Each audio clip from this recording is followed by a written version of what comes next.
እንዴት ዋላችሁ? እንደምናችሁ? ዛሬ የምንመለከተው 21ኛው ሊደርሺፕ ስታይል ነው። ክሮስ ካልቸራል ሊደርሺፕ ስታይል ይባላል።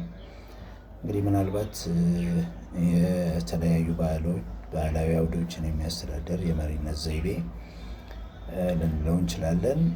እንግዲህ ክሮስ ካልቸራል ሊደርሺፕ ስታይል ማለት አንድ መሪ ከተለያዩ ባህላዊ ዳራዎች፣ እሴቶች እና ልምዶች የመጡ ሰራተኞችን ወይም ባለሙያዎች ወይም ደግሞ ተከታዮችን ውጤታማ በሆነ መንገድ ለመምራት፣ ለማነቃቃት፣ ተጽዕኖ ለመፍጠር ወይ ለማሳደር ባህሪውን፣ የኮሚኒኬሽን ስልቱን፣ የአስተዳደር ዘይቤውን ከሁኔታዎች ጋር የሚያስማማበት የላቀ የአመራር ጥበብ ወይ ደግሞ ሊደርሺፕ ስታይል ነው።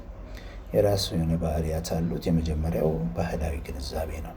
ይሄ ካልቸራል አዌርነስ የምንለው መሪው የተለያዩ ባህሎችን፣ ልማዶችን፣ እሴቶችን መረዳት ይኖርበታል።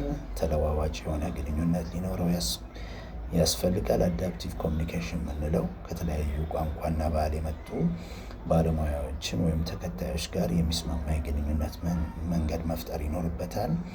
ክብር መስጠትና እንዲሁም ማካተት ናቸው። ሪስፔክት እና ኢንክሉዥን የምንለው ሁሉንም ባህሎች ማክበርና ማካተት አለበት። ተለዋዋጭ ውሳኔ ፍሌክሲብል ዲሲሽን ሜኪንግ ውሳኔዎችን የተለያዩ ባህሎች መሰረት በማድረግ መስጠት ነው። እንግዲህ የራሱ የሆነ ሜሪት አለው። አንደኛው የተሻለ ግንኙነትን መፍጠር ነው። በተለያዩ ባህሎች መካከል ግንኙነቶች ይጠናከራሉ። ፈጠራና አዲስ ሀሳብ ይፈጠራል ነው፣ ይሻሻላል። የተለያዩ አመለካከቶች ፈጠራን ያበረታታሉ፣ ፈጠራ እንዲኖር ያደርጋሉ። የቡድን ስራ ጥራት ይጨምራል ነው። ልዩነቶች ባሉበት የባህል ካልቸር ልዩነት ያለው ቡድን የተሻለ ውጤት ያመጣል የሚል ነው። ዓለም አቀፋዊ እድገት ድርጅቶች በዓለም ደረጃ መስፋፋት ይችላሉ። እንግዲህ ሌላው ዲሜሪቱ ነው። እንግዲህ ዲሜሪቱ የግንኙነት ችግር ነው። ይሄ የቋንቋና ባህል ልዩነት በግልጽና በቀላሉ ነገሮችን ለመረዳት ሊያስቸግር ይችላል። ሌላው ደግሞ የታማኒነት ማጣት ስጋት ነው። አንድ መሪ በተለያዩ ቡድኖች መካከል ባህሪውን በጣም በሚቀያየርበት ጊዜ ተከታዮቹ መሪው እንደ ሁለት ምላስ ወይም የራሱ ጽኑ አቋም እንደሌለው ሰው አድርገው ሊያዩት ይችላሉ። የመወላወል ወይም የውሳኔ መዘግየት አደጋ ነው።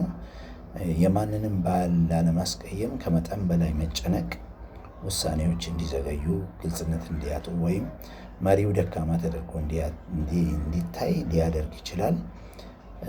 እንግዲህ እነዚህ ዲሜሪቶቹ ናቸው ለዚህ ስራ። ሌላው ደግሞ ለዲሜሪ ከፍተኛ ችሎታ ያስፈልጋል ነው። መሪው ልዩ ክህሎቶችና ልምድ ሊኖረው ይገባል የሚል ነው። እንግዲህ እንዳጠቃላይ በዘመናዊ ዓለም እጅግ አስፈላጊ የመሪነት አይነት ነው። የመሪነት ዘይቤ ነው ወይ ሊደርሺፕ ስታይል ነው። የተለያዩ ባህሎች መከበር፣ መረዳትና በተስማሚ መንገድ መምራት የሚችል መሪ የቡድኑን እድገትና የድርጅቱን ስኬት፣ የኦርጋናይዜሽኑን ስኬት ያጠናክራል። ስለዚህ የክሮስ ካልቸራል ሊደርሺፕ ስታይል ለስፔሻሊ እንደ ኢትዮጵያ ላሉት ብዙ ካልቸሮች ባሉበት ሀገር ውስጥ ኢትስ ዘ ሞስት ኢምፖርታንት ሊደርሺፕ ስታይል ብለን እንደ ምሳሌ መውሰድ እንችላለን። ለምን?